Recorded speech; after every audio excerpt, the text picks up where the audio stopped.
The wind swept across the barren plains, carrying with it the dry scent of dust and desperation. Hunger had become her shadow, cold had become her constant companion.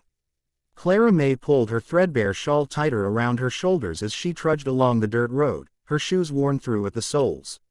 She had walked for 3 days since leaving the small town where no one would give her work, no one would give her bread, and no one would look her in the eye unless it was with scorn. The year was 1871, and for a woman alone with no family, no money, and no name worth protecting, survival was a cruel gamble. Clara had lost her parents to fever when she was 17, and her younger brother to the war that stole boys and returned them in pine boxes. After their passing, the little home they had was repossessed by the banker. She had tried to sew for neighbors, to scrub floors, to work in the tavern, but whispers followed her, too pretty, too desperate, too alone. Men looked at her with hunger, and women looked at her with disgust. When her belly gnawed and her feet bled, Clara came to terms with a truth she had tried to outrun: survival meant sacrifice. She had nothing left but herself, and perhaps someone would find her useful enough to trade food or a bed in exchange for what little she had left to offer. It was a thought that filled her with shame, but shame did not fill an empty stomach. On the 4th evening, with the sun sinking red against the prairie horizon, Clara stumbled upon a sprawling ranch. Its fences stretched wide, cattle grazing in the distance, and smoke curled gently from the chimney of the large wooden house that stood at the center. The place was alive, thriving, everything she was not. She stood at the edge of the property for an hour, torn between fear and need, before gathering the courage to approach. She rapped gently on the heavy oak door, her heart hammering against her ribs. The man who answered was broad-shouldered, his shirt rolled at the sleeves, arms marked by years of labor. His face was weathered from sun and work, but his eyes, steady, clear, and blue as the Texas sky, met hers with calm curiosity instead of suspicion. "Yes, miss?" he asked, his voice deep, carrying no impatience. Clara swallowed, her throat dry. I have nothing," she whispered. "No home, no food. If you'll let me stay, I can work, I can clean, I can offer myself, in exchange for a meal and a roof." The words burned her tongue like poison. She couldn't meet his eyes. For a long moment, silence stretched. Clara feared he might slam the door, or worse, accept her shameful bargain with that hungry look she had come to expect from men. But instead, the rancher stepped back, opening the door wider. "Come in before the night gets colder," he said simply. Clara blinked in disbelief, hesitating. I can't pay," she stammered. "I didn't ask you to," he replied. Inside, the warmth of the hearth wrapped around her like a balm. He led her to the table, where the smell of stew made her knees weak. "Sit," he said, setting a bowl before her. She ate like a starving animal, tears streaming down her cheeks. The man did not comment, only poured her water and made sure her bowl stayed full. When she finally pushed it away, too full to take another bite, Clara whispered, "Why? Why are you helping me?" The rancher leaned back in his chair, studying her. "Because you knocked on my door hungry, not to steal but to ask. That's reason enough." She looked at him properly then, seeing not just his size and strength, but the gentleness in his gaze. "What's your name?" she asked. "Ethan Walker," he replied. "This is my ranch. And yours?" "Clara May," she whispered.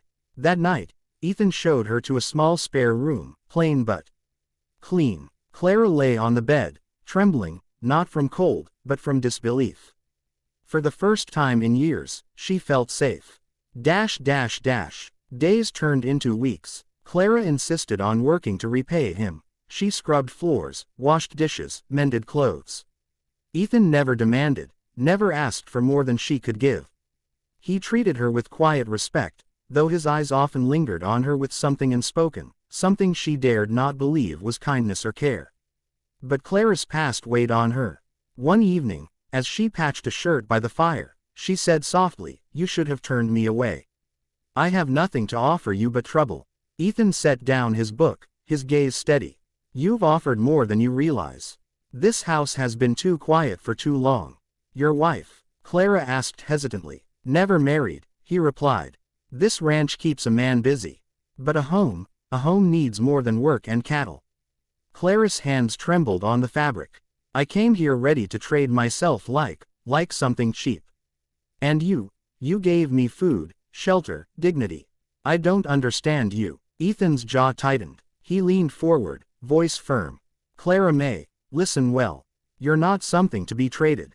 You're a woman who's been given a hard lot, but that doesn't make you worthless. If anyone's told you otherwise, they were wrong. Her vision blurred with tears. No one had ever spoken to her that way, not since her parents had lived. Winter settled heavy over the plains. The work of feeding cattle and cutting wood left Ethan weary, and Clara did everything she could to ease his burdens. Together, they made the lonely ranch feel alive. Slowly, she began to smile again, laugh again. She found herself humming while she worked, found warmth not just in the hearth but in Ethan's presence. But whispers in town soon followed. When Ethan rode in for supplies with Clara by his side, people muttered. They saw a ragged girl at the rancher's table and assumed the worst. One woman spat near Clara's feet. Bought yourself a fine little stray, Ethan. She sneered. Clara's cheeks burned, shame pressing down. That night, she packed her small bundle, ready to leave. But Ethan found her at the door. Going somewhere? He asked, voice quiet. They're right, she whispered. People will talk. I've ruined your name. Ethan stepped closer, tilting her chin up so she met his gaze. Clara May, I don't care what they say. What matters is what's true. And the truth is, I want you here. Her heart pounded. But why? I'm nobody. You're the woman I've come to care for, he interrupted, his voice steady but thick with feeling. You came to me with nothing, and still you gave this place life again. I don't want you to leave. Not as a guest, but as my wife. Clara gasped, her bundle falling to the floor. Your wife? Ethan nodded. From his pocket, he pulled a simple gold band, worn but polished. It was my mother's. I've been waiting for the right woman to wear it. If you'll have me. Tears spilled freely down Clara's cheeks. She had come to his door ready to sell herself for bread, and instead, he offered her love, respect, and a name. I will, she whispered, her voice breaking. Ethan slid the ring onto her finger, his hand steady as hers shook. Then you'll never have to beg for food or shelter again. This is your home, Clara May. Always. They were wed quietly, with only the pastor and a handful of neighbors present. Whispers still lingered, but Clara no longer feared them. She walked at Ethan's side with her head high, his ring shining on her finger, his arms strong around her shoulders. In the weeks that followed, Ethan built onto the ranch house, a new room, sunlit and warm, with curtains Clara had sewn herself. For you, he told her. A room that's yours. A place to read, to sew, to dream. Clara touched the wooden walls, her chest aching with gratitude. For so long she had been rootless, unwanted, unseen. Now she had not just food and shelter, but love. At night, when the wind howled outside and the fire crackled in the hearth, Clara lay with her head on Ethan's chest and whispered, "You gave me back more than I ever hoped for." And Ethan, pressing a kiss to her hair, would answer, "No, Clara May. You gave me more than I ever knew I needed." What began as desperation had blossomed into devotion. She had traded herself for survival, but instead, she found a man who gave her dignity, a wedding ring, and a home where her heart could finally rest.